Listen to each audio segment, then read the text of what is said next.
I rise from the dead like nos for beef stew, because that is what we're making today. It's tavern food season, it's cold outside, it's a bit miserable, it's dark too early, so we're gonna make some really cozy stew with butter dumplings. Usually you make them with suet, but I forgot when I went to the shop. I forgot to buy some. I forgot to buy some.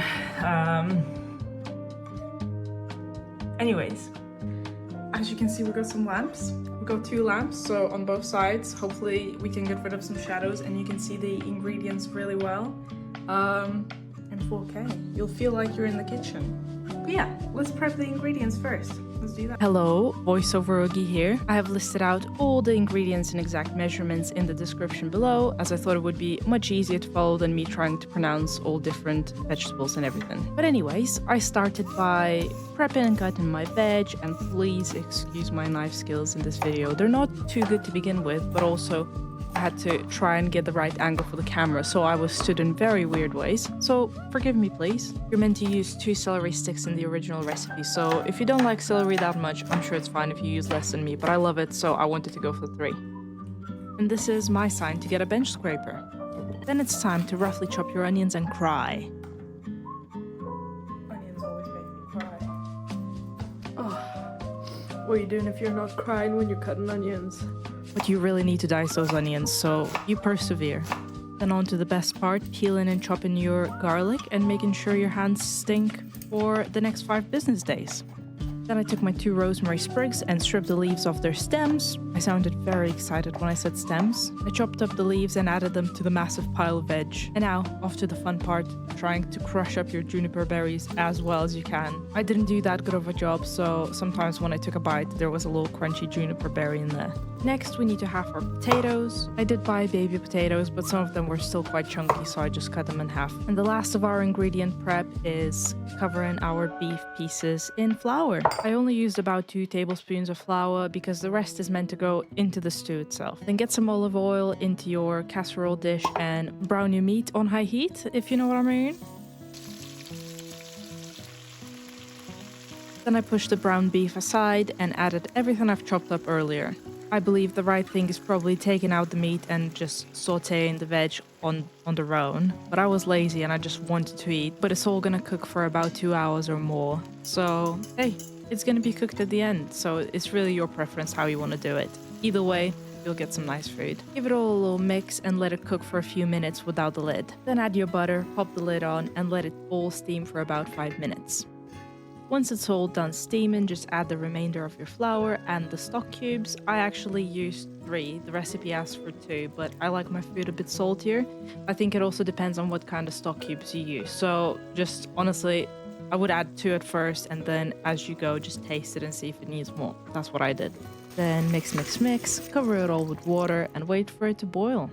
Once it's all boiling, add your potatoes and turn down the heat, just so your stew can slowly simmer for the next 2 hours. Then cover your pot with a lid, but leave it slightly ajar.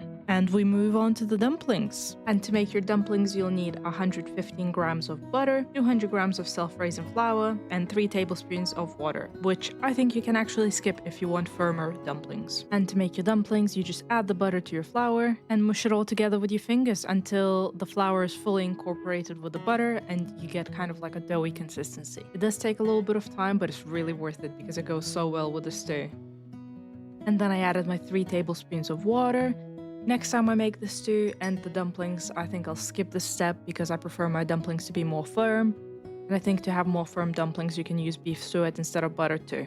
Then I start mixing it all together until I can easily separate it into my little dough balls.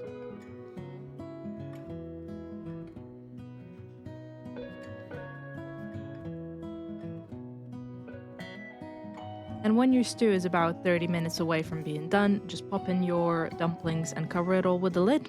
Once your dumplings are done, they should look something like this. They expand loads and soak up a bit of the sauce, so it's going to be thicker.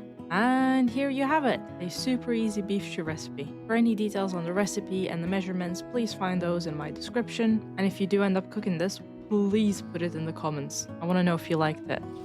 So food's finally ready. It's been a long wait, but it'll be worth it, I think. It looks good. Oh, I almost spilled it. I think the dumplings, if you actually use beef suet, which I didn't have, that's why I use butter. I think they're a bit more firm, which I prefer. Because these are a little bit doughy, as you can see here. Can you see here? So they are like very, very fluffy and very nice. It's still really nice, especially when you mix it in with the sauce. It's really good. But I personally prefer when they're a bit firmer. My hair is crazy. Excuse me. But like the broth and the meat, just, yeah, it falls apart. Even after just 2 hours. 10 out of 10. I can't wait for this to get colder so I can dig in, because now I'm out of breath. Now I'm just waiting for it to cool down, because it's literally, I just took it off the stove. But yeah, so thank you for watching. I hope you enjoyed. And let me know if you make it. But anyways, I'll see you guys next time. Thank you for watching. Mwah.